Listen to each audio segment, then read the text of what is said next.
All right, welcome back, everybody. Our candidates are ready. Please take your seats. Closing remarks from Liberal candidate Khalil Carbon.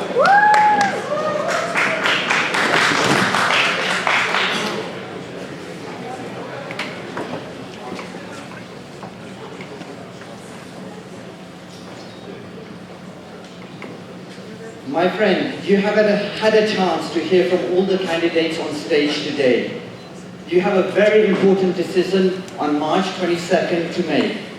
In the most recent provincial election, Alberta showed that this province was ready for change. In the most recent federal election, this riding showed that it was ready for change. And today, I'm telling you that Calgary Greenway is also ready for change.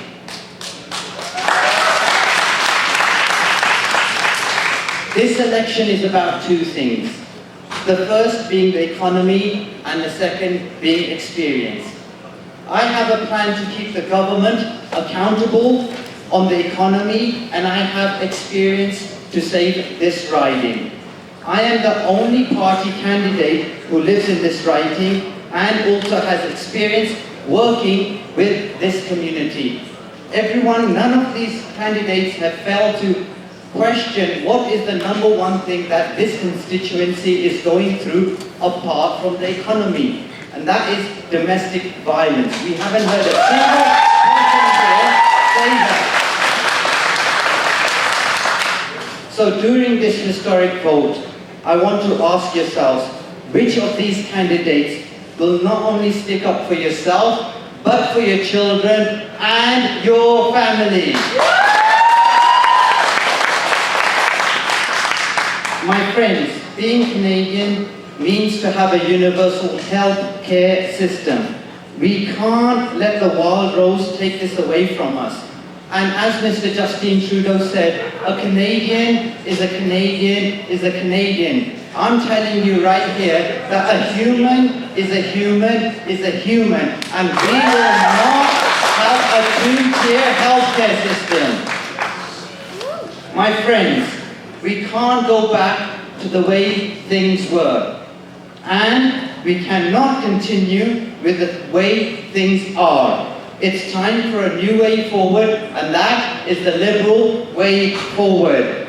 Let's say no to the economy policies of the NDP. Let's say no to the old PC arrogance, and let's say no to the two-tier healthcare system. And let's say yes to investing in the economy today. Let's say yes to getting our resources to market, and let's say yes to a new way forward. And together we can build a better riding. Yeah!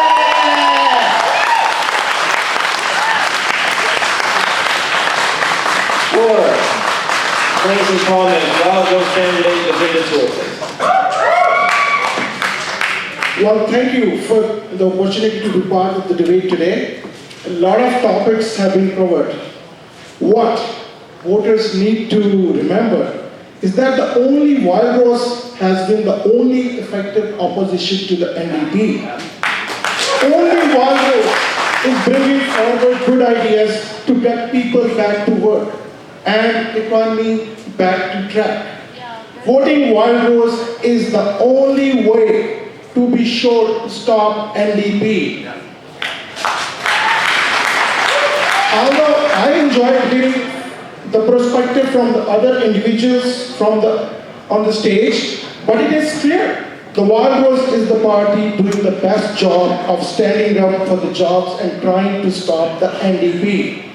At the time when Alberta families are struggling to pay their rent and mortgages, the NDP would rather introduce a new $3 billion carbon tax that will cost large families like those in Calgary Greenway a lot of money per year. We're not going to debate $500 or $1,000 per year, but it's going to cost families. At a time when people are looking for the leadership from the government, the NDP would rather give to the politicians in Quebec who are happy to take Alberta's money, but who do not want to allow the creation of pipelines to help Albertans to get back to the work. Voters in Calgary Greenway had a chance to do what many Albertans wish they could. They can send NDP a clear message that NDP policies are killing jobs and hurting the economy, and that has to stop.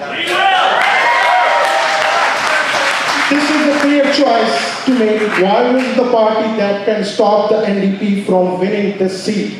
And we are the only party holding them to account.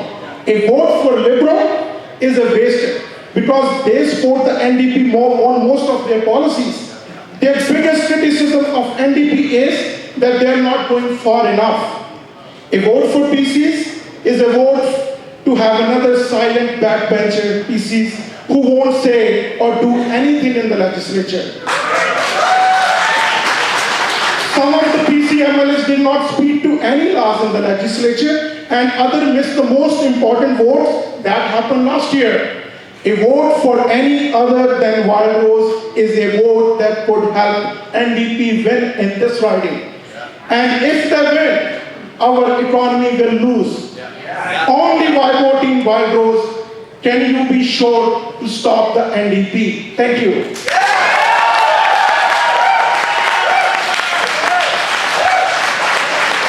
Thank you, Division Candidate, BC Party, Bradville.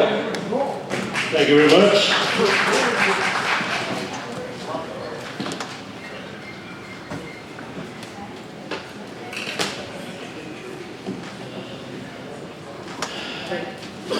Excuse me. Thank you. Today we heard all your questions and comments, and it's very clear that everybody here is very passionate about this riding and community. So thank you very much for engaging. It's very important that you guys came out and be part of this forum. I've been very fortunate in my career that I have worked with different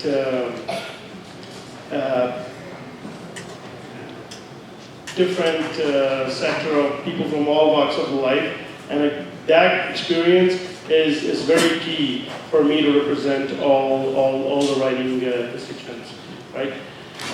Once Manita told me that, the public servant job is to meet people, greet people, listen to their concerns, and solve their problems in a timely manner, right? So as a progressive conservative, my role will be to ensure that our province is managed properly, that the horse and the cart ideology I was giving earlier, so that we have a strong fiscal horse that can carry our strong social programs. So that's my priority right now.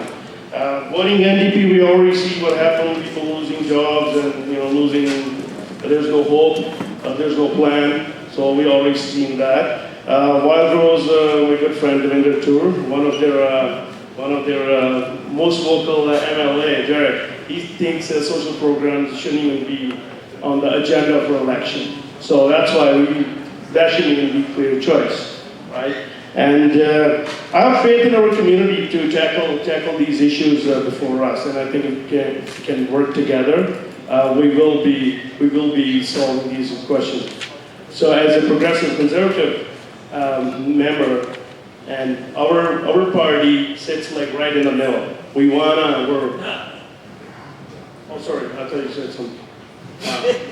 Our party's in the middle, and then we're progressive fiscally, and socially we're, conservative. Sorry, other way around.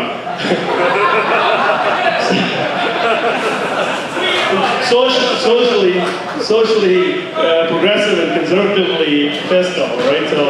So those are the ideas, and those are my ideology, and I look forward to your MLA. And the vote is on March 22nd, so I hope you can come out and vote. And thank you very much for being part of this. Thank you.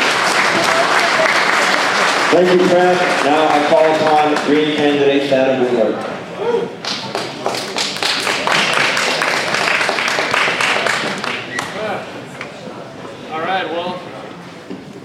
All right, well, like I said at the beginning of the forum today, what a circus politics is, right? This is the big reason why people don't vote. This is reason why people don't even want to get involved. Look at the bullying going on right now. We are just attacking each other. What I'm trying to do is bring people together. Now, most of you are already decided voters, and that's okay. But what I do want you guys to at least think about is, do we want all of our skilled workers from the oil patch only having one option? Why not give them the option to also get into renewable energy, to also get into various sectors, all sectors, not just one, right? Give them that option. So that's why we need to start innovating right now and allowing policy to have equal level playing field in all of the energy sectors. Now, I understand most of you don't agree with all the green policies, and that's okay. We are a voice that wants to keep people accountable and to at least leave that option open and so that we can have that open line of communication, because that's what we need, is opinions and to work together in order to find the right way to go forward. Now, one thing I do want to leave you with before this ends here is a pledge that I have made. So if elected, I would like to invite all of these candidates here into forming a small committee or a council so that they can all still be involved. Obviously, these people care about the community, and that is why I want to still leave that opportunity for them to still have a voice. It's never been done before, and this is why. People, politicians and parties don't want to work across party lines, and we need to break that barrier. We need to have more solutions, and this is why we need to work together, guys. And I invite you, please, if elected, to form that. And if you guys get elected, hey, keep me in mind too, right? Thanks, guys. Okay, thank you. And final closing remark for the NDP reply. I feel like I've been attacked all afternoon, so now it's my turn. Our wild rose here says that they will create jobs. How would they create jobs? Well, their magical plan is, let's cut jobs from education, let's cut jobs from healthcare, and that would somehow magically create jobs, would it? No. But as a government, for us, I've repeatedly said it all through the afternoon, we're investing $1.5 billion into venture funding for small businesses, for medium-sized businesses. So if you have any ideas, if you come talk to us, if you come present those ideas to us, we can help you out. We can start businesses, new industry within Alberta. This is the time to innovate. This is not the first time we're in a recession. We were in a recession before, and we did innovate, and we are going to innovate because we are strong, we're Albertans. And of course, I've repeatedly heard that government is scaring away business. Business is not so fickle-minded. Just recently, Imperial Oil, they have invested $2 billion into our economy by opening an oil sand project in Cold Lake. You can Google it if you like. And it has happened. It is happening in Alberta now. Businesses look at market opportunity. Businesses look at market size. They look at infrastructure. They look at skilled workforce. And we have that in Alberta. I'm talking of carbon tax. We've been misrepresenting figures in carbon tax, repeatedly misrepresenting figures. That does not help Albertans. When you need to tell them that we need to put this tax on, we need to put this levy on, we need to put this revenue